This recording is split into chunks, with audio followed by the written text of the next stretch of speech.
Ben ritrovati dalla redazione. Entrambi siamo consapevoli di come Schengen sia stata una conquista straordinaria da preservare. L'impegno comune di ripristinare il regime ordinario dei confini appena le condizioni lo permetteranno. Lo ha detto la Premier Giorgia Meloni nelle dichiarazioni congiunte dopo l'incontro con il primo ministro della Slovenia Robert Golob. Siamo consapevoli, ha aggiunto Meloni, delle difficoltà che arrivano per le nostre comunità transfrontaliere dalla reintroduzione dei controlli ai confini che Italia e Slovenia hanno dovuto adottare per far affrontare delle sfide di sicurezza che arrivano dall'attuale congiuntura internazionale, dalla crescente pressione migratoria sui confini stessi. Tra i temi dell'incontro anche la designazione di Nova Gorizia, capitale dell'Unione Europea della Cultura 2025.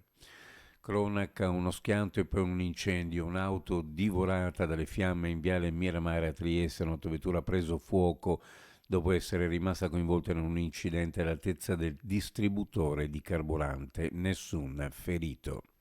La ragazza di 16 anni investita nel pomeriggio di ieri da un autobus in largobarriera è ancora in prognosi riservata, lo comunica Sugi.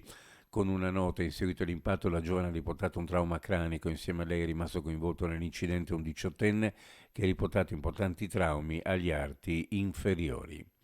Per poter programmare con maggiore puntualità e in maniera efficiente gli interventi della Regione nell'ambito della piattaforma logistica del Friuli Venezia Giulia, è necessario che vi sia un'attenta e proficua interlocuzione con Rete Ferroviaria Italiana per quanto concerne lo spostamento delle merci con l'utilizzo dei treni.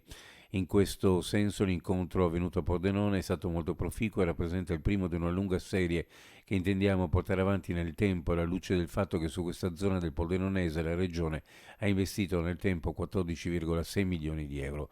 Lo ha detto l'assessore regionale alle infrastrutture Cristina Mirante durante un incontro svoltosi nella sede di Interporto Pordenone nell'ambito del convegno dedicato alle prospettive di sviluppo del polo intermodale della destra Tagliamento. Per l'attivazione della casa della comunità Hub e per la centrale operativa territoriale a Udine i lavori sono in linea con i tempi dettati dal Piano Nazionale di Ripresa e Resilienza, grazie all'importante sforzo fatto dalla Regione, in particolare dall'azienda sanitaria universitaria Friuli Centrale.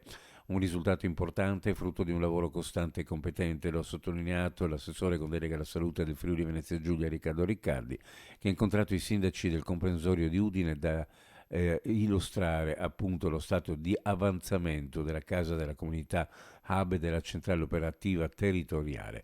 Con lui il direttore generale dell'azienda sanitaria universitaria Friuli Centrale, Denis Caporale.